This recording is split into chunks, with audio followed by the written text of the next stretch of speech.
یہاں یہ بات جو بچوں کو مار کر پڑھاتے ہو نا، سب یاد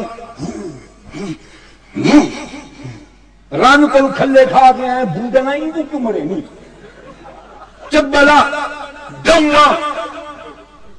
تم قرآن پڑھنے والے بچے کو مارتے ہو، تمہیں شرم نہیں آتی؟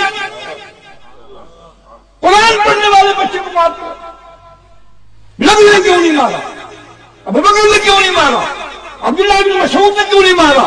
براء بن عازب نے کیوں نہیں مارا؟ ابی بن کعب نے کیوں نہیں مارا؟ یہ سب رسول اللہ کے متعین کردہ معلم ہیں. ان کی ڈیوٹی تھی کہ ان کو دین سمجھاؤ اور ان کو قرآن کا علم سکھاؤ. علم بھی سکھاؤ اور دین کے مطابق جینا بھی سکھاؤ. ایک تھپڑ کوئی مائی کا لال ثابت نہیں کر سکتا.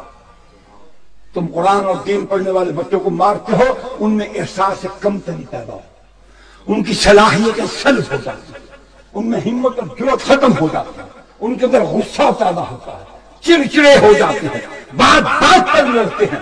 پھر جب ان کا بس چلتا ہے وہ اپنا انتقام اپنے شاگردوں سے لیتے ہیں. جو نسل در نسل تم بچوں کو مار مار کر پڑھاتے ہو، تمہارے نفسیاتی مریض بچے پیدا ہوتے ہیں. ان مدارس میں میں ان کی فہرست سنا دیتا ہوں. اللہ نے توفیق دی ہے، میں تم کو بالکل واضح الفاظ میں سنا دیتا ہوں.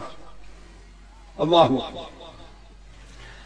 بیعت عقبہ اللہ جب ہوئی، جب مدینہ کے لوگ مسلمان ہونے کے لیے پہلی مرتبہ مکہ آئے تو حضور صلی اللہ علیہ وسلم دو معلم ان پر متعین فرمائے، مصعب بن عمیر اور عبداللہ ابن ام مکتوم، نابینا صحابی کی. دو کو معلم مقرر کیا کہ جاؤ ان کو دین پڑھاؤ، سمجھاؤ، قرآن پڑھاؤ.